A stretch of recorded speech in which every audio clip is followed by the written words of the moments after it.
We saw the hit last night, and I know what I thought when I first saw Haynesworth on top of Tom Brady. You're a quarterback. You've landed on that shoulder like that before. What went through your mind? 11 times, 11 separated shoulders. So it hurt me to watch that hit. He's got to start reading the coverages, making good decisions, and moving the chains. As you know, it's the glory position, but sometimes to be successful, you got to do the things that really aren't the grunt work. Glorious. Get in the trenches. He did it, and he got a ring for it. Trent, thanks for coming by. My pleasure.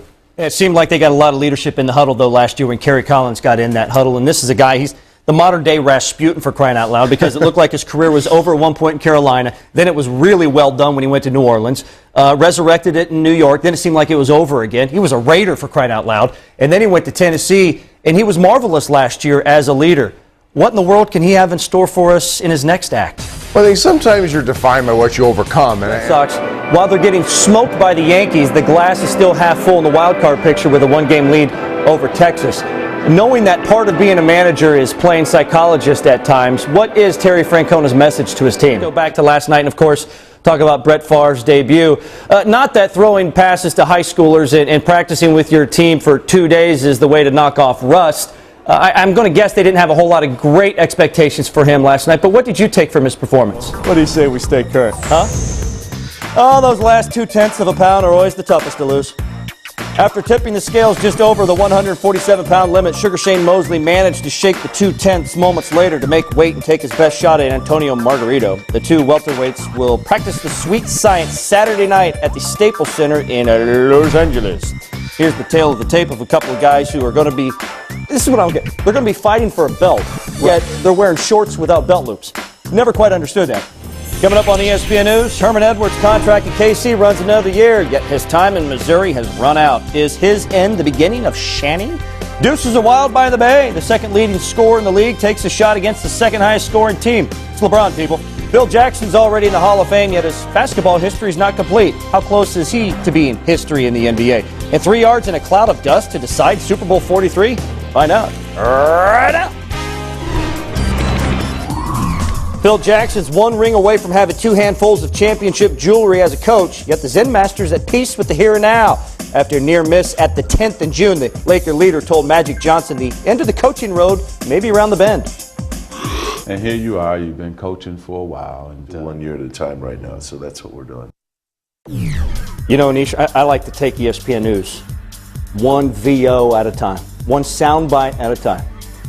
Just wanted you to know that. It's Coach Speak 101. 1 day at a time, 1 game at a time. Now it's 1 year at a time. Well, the Coach Speak has worked for Zen Master here. He has over 1,000 wins in his 18 years as a head coach and is the only coach in the NBA's history with a regular season winning percentage of over 700. Adam Jones' world-class speed and open field ability when he had the ball made him an intoxicating talent for teams. His lack of production made him frustrating for the Dallas Cowboys. Now Pac-Man is a man without a team. If perception is reality, then those who perceive the Cleveland Cavaliers as offensive, they need a reality check. True, LeBron and his tatted guns pump in 28 points per game. That's second in the league. Yet it's a team sport, and as a team, the Cavaliers are barely in the top third in scoring. The reality is they flex their muscle on the defensive side, suffocating the opposition to an anorexic 89.5 points per game. That's best in the league. Game on Friday against the fast-breaking Golden State Warriors. The Warriors bring in the second highest scoring team into the game for the first time. Monte Ellis is there, and there's a big LeBron rejection. There's Steven Jackson. Well, he's going to go to the line to shoot 2. LeBron getting into the act, nearly had a triple-double in the first half, and well, this time he's just going to take aim from the far country. From one step beyond, LeBron nails that. LeBron has 22 points at last check, 2 of 4 from three-point range. Here's a little help. Ben Wallace, news alert, Ben Wallace has made 1 bucket in this game. 1 for 3 from the floor. That's shooting 33%. I'll do some research. That might be an upgrade for him. And he has 2 whole points. This game is now through 3 quarters. The Cavaliers up 84-81. LeBron now with 22 points, 8 assists, and 8 rebounds. Just 2 assists and 2 rebounds away from yet another triple-double. Terrence Kinsey, no relation to the old University of Iowa professor, ties a season-high 11 points through 3 quarters. Actually, he might be. I just don't know. We'll have full highlights of this as soon as it's I'm going to guess no. Next year, let's get it on. Opening kickoff.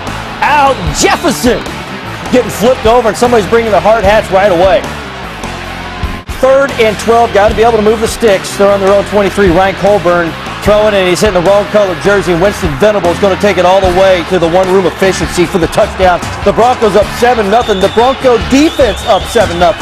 Now up 10-0 in the second quarter. DJ Harper finding some space and putting on his fast shoes, Jenny. And he's 60 yards and in. 24-3. Game over, right? No, because back comes Fresno State. Ryan Matthews finds some space down the left side, and he's gone. 69-yard touchdown run. Just like that, Fresno State has some life. Next possession. 3rd and 4 from their own 40. It's Matthews again. Breaking through the line, breaking tackles, and he's gone again. 60 yards. So that's already 3 touchdowns of 60 yards or more combined in this game. It's 24-17. This is a video game that we're watching. It is. 4th quarter, and we're not done. Fresno State down 14, but not for long. It's Matthews again, this time from 68 yards. His 3rd touchdown of 60 yards or more, a total of 5 touchdowns of 60 yards or more. And here we go, Boise State trying to lengthen the lead.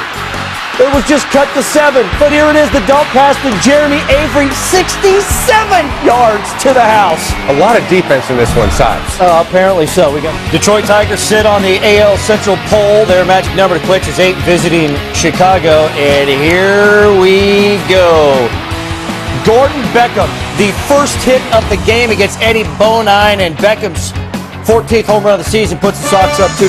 There's Jake Peavy, his second start at the White Sox. Looked good against Carlos Guillen and Brandon Edge. Shut your pie hole. 2 batters later, Ramon Santiago. Peavy goes 7 innings, does not give up a run as the White Sox win 2-0. The Tigers' magic number, would it stay at 8? Well, the Twins, they can cut the deficit to the Tigers down to 2 with the winning KC. Top of the 3rd, no score. Runner on second with 2 outs, and Robinson Tejeda's wild pitch, a nutty bounce. Catcher John Buck can't find it, so Nick Punto scores from second. Twins up 1-0 without the benefit of a hit. Kisser system tied at 1, top of the 4th. Michael Kadire. See, this game's easy. It's the basics. See the ball, hit the ball.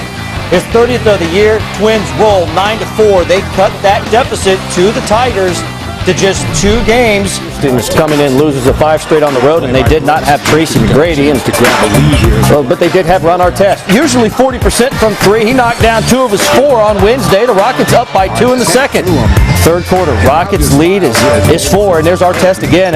Another big bucket. This one just a long deuce. He had 17. Rockets up 6. Late in the 3rd, the Celtics down 1. Kevin Garnett to Paul Pierce, open lid and flush. A team high 26 for Pierce. Celtics up 3 after 3. But the C's find themselves down 1 in the 4th. It's Rajon Rondo, just 5 points for him. The problem, though, just 11 points for Boston. As they took a 1-point lead off that bucket, they would see it go away with Von Wafer burying 4 of 6 threes, including that one, as he buries the C's, and the Rockets win 89-85. A bum knee knocked LaDainian Tomlinson out of the AFC Championship game a year ago. A torn groin will likely do the same in Sunday's divisional deal with Pittsburgh. LT confirmed that he has a torn tendon in his groin, and he listed himself as doubtful.